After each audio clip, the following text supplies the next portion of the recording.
On a business trip for the company, my girlfriend shared a king-sized bed with a colleague. A friend called me and urged me to rush over and catch them in the act.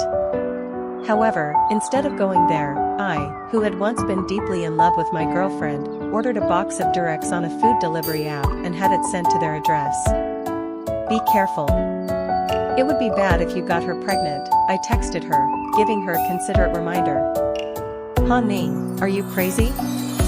Susan's scolding on the phone was deafening. Apparently, she had already received the special delivery I ordered for her and was now furious. Honey, I'm telling you, we're sharing a room just to save the company's expenses. We're innocent. Get rid of your dirty thoughts, she said. For a moment, I was left speechless.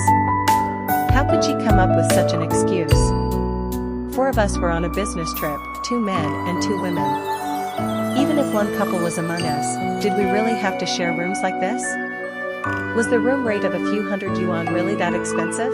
Shan, I'm done showering. A somewhat familiar male voice came from her side, and then the call was hung up.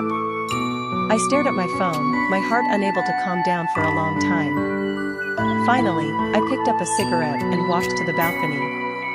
Susan and I had known each other for 7 years and been together for 4. During these 7 years, she had been the center of my world.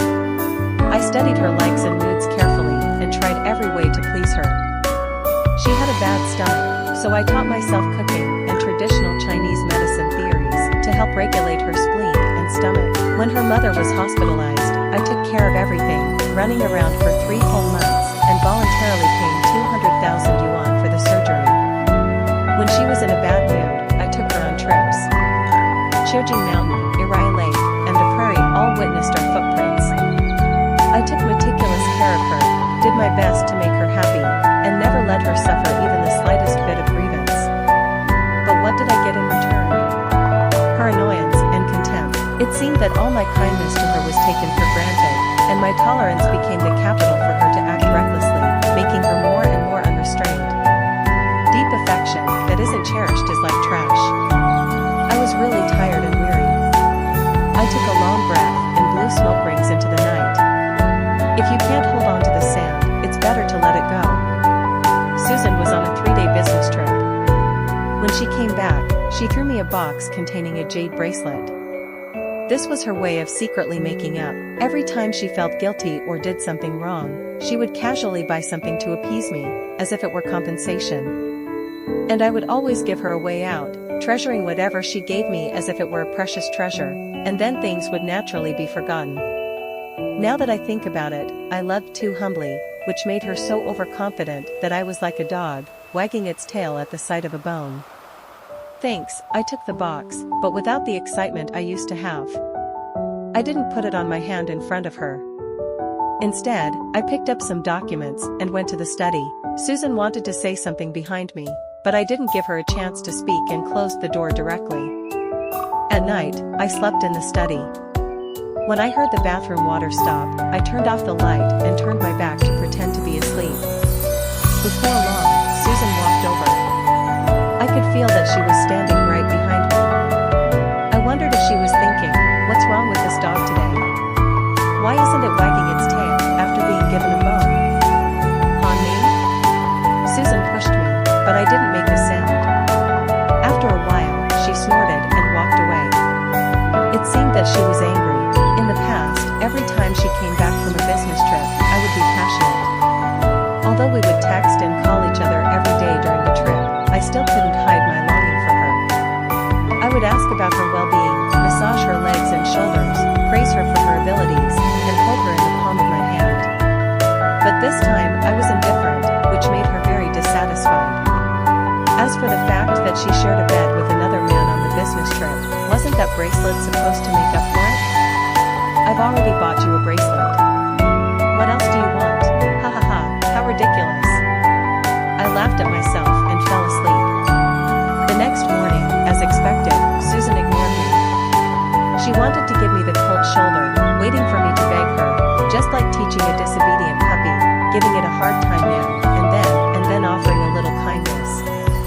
Every time Susan and I had a Cold War, I would reflect on myself and then try every way to please her, trying to break the deadlock and restore our relationship to normal. A frown from her was more important than anything to me, and even the best mood would plunge into the abyss because of it. So I was like a puppet controlled by Susan, my mood swinging with her likes and dislikes. That's how the past 7 years had been. But this time, it was different. I didn't feel the slightest bit of nervousness or anxiety. I no longer racked my brains to find an opportunity for us to make up. I didn't care about who was right or wrong anymore, and I wasn't obsessed with Susan either. I emptied my mind. I stopped making the daily greeting calls, didn't send messages, and didn't bother to think about what Susan wanted to eat for breakfast or dinner and prepare it for her. A few days later, I found that everything had changed. Life could be so beautiful. I could sleep in for half an hour in the morning, then go for a half-hour jog, change my clothes, and go to Chen's steamed bun shop at the alley entrance. Having a bowl of millet porridge and eating a few big stuffed buns with crispy pickled radishes was really enjoyable. After work, I could also go out singing and drinking with colleagues. I used to rack my brains to make dinner for Susan for a whole month, but she might not even smile. However, when I treated colleagues to a meal and went singing with them, they would be so grateful that they would almost call me godfather. We joked around, talked nonsense, and had a great time. During a chat after drinking, a young colleague advised me to focus on my career instead of revolving around a woman. His words made my cheeks burn with shame. I was almost 30, but I wasn't as clear-headed as this young guy. So I reviewed and prepared for a while, and then knocked on the door of the president's office. "Han Ni, you've finally come to see me," President Lu Ruiyan said as she crossed her slender legs and a smile appeared on her lips. Lu Ruiyan was my senior at school. She came from a noble family, had an elegant temperament, and was equally outstanding in both looks and abilities.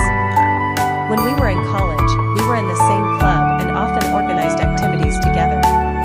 But at that time, I was so focused on Susan that I hardly noticed this legendary beauty on campus.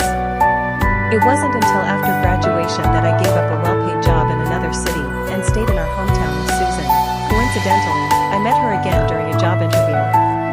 By then, Lu Ruiyan had already become the female president of this company.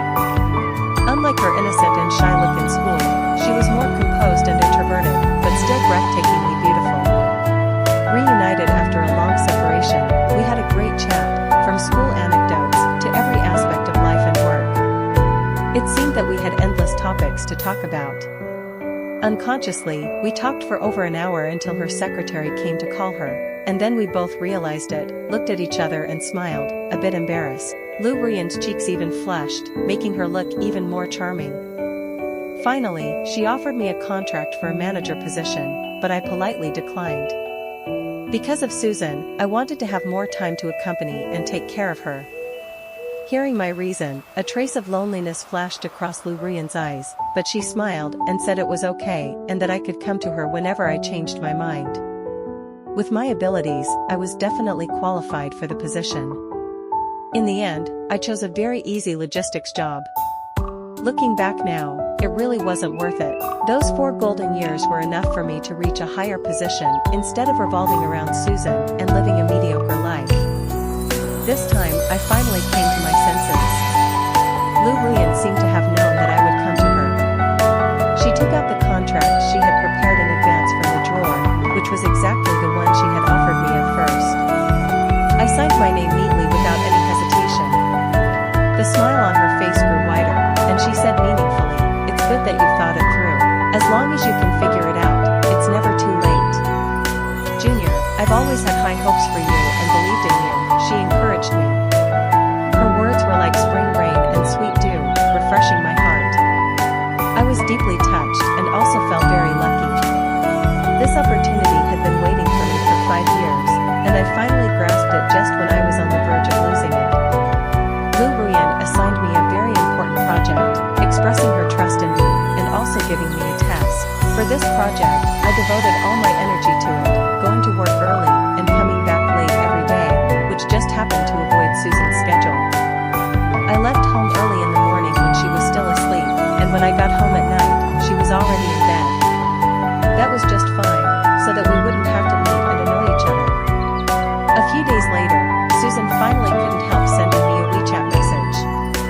It was about a newly opened park that looked nice, with green grass, flying birds, and fragrant flowers everywhere. Let's go check it out after work. Come and pick me up, she said. I frowned slightly and replied, busy. You must come. It was still in an imperative tone, leaving me no room to refuse.